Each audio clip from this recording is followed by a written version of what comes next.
काय म्हणताय? धकाधकीच्या जीवनातून ब्रेक हवा आहे. संपूर्ण कुटुंबाला घेऊन कुठेतरी जायचंय आणि हो, खूप जास्त खर्च पण नकोय. चला तर मी आपणासाठी घेऊन आले आहे अशी एक धम्माल place, Namo grand central park, the happy place of Thane. Thane station पासून ऑटो, बस किंवा एखाद्या प्रायव्हेट व्हेकलने कोलशेत रोडला आपण पोहोचतो. डिस्क्रिप्शन मध्ये मी गुगलची माहिती दिली आहे. आता आपण जाणून घेऊया टायमिंग्स बद्दल. तर हा पार्क सकाळी 6 ते 11 पर्यंत ओपन असतो. त्यानंतर एका छोट्याशा ब्रेक नंतर दुपारी 1 ते रात्री 9 पर्यंत. आणि हो, सोमवारी हा पार्क बंद असतो. आता एंट्री तिकीट बद्दल. सिनियर सिटीजनसाठी फक्त 10 रुपये, adults ₹20 on weekdays and ₹30 on weekends. आणि हो, 12 वर्षाखालील मुलांना एंट्री फ्री आहे. Parking charges 4 व्हीलर्ससाठी ₹40 and for 2 wheelers ₹20. आणि हो, जर आपल्या बरोबर सिनियर सिटीजन्स येत असतील तर त्यांच्यासाठी एक गाडी टोटली फ्री असते, जी त्यांना पूर्ण पार्कमध्ये फिरवून आणते आणि पार्कची माहिती देते. आता सर्वात महत्त्वाचं, इथे कोणतेही खाद्यपदार्थ आणण्यास परवानगी नाहीये. याशिवाय डिस्पोजेबल वॉटर बॉटल सुद्धा अलाउड नाहीये. तुम्ही तुमची रियुजेबल बॉटल आणू शकतात आणि गार्डनमध्ये जागोजागी वॉटर स्टेशन आहेत, तिथे रिफिल करू शकतात.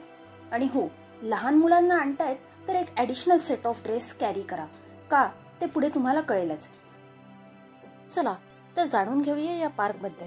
20 एकरपेक्षा जास्त जागेत हा पार्क आहे. अनेक जुन्या झाडांचं जतन, तर 2400 पेक्षा जास्त नवीन झाडे येथे लावण्यात आली आहेत. त्यामुळेच हिरवागार परिसर आपल्याला मिनी जंगलात आल्याचा अनुभव देतो. इथे 100 पेक्षा जास्त वेगवेगळ्या प्रकारची पक्षी, फुलपाखरं आपण बघू शकतो. हा पार्क 4 भागात विभागलेला आहे. पहिला भाग प्ले झोन. इथे आहे adventure play, victory hill, tree house, rain dance आणि अशा खूप ऍक्टिव्हिटीज मुलांसाठी. रेन डान्स करून भिजल्यावर ॲडिशनल सेट ऑफ ड्रेस आणायला का सांगितले होते ते कळले असेलच. अतिशय neat and clean, well maintained washroom, changing rooms इथे आहेत. नेक्स्ट झोन आहे थीम गार्डन. यामध्ये आहेत Mughal, Chinese, Moroccan, Japanese garden, flora thrills. इथे अनेक तरुण तरुणी सेल्फी घेताना तुम्हाला दिसतील.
आता आपण वळूया लेक झोनकडे.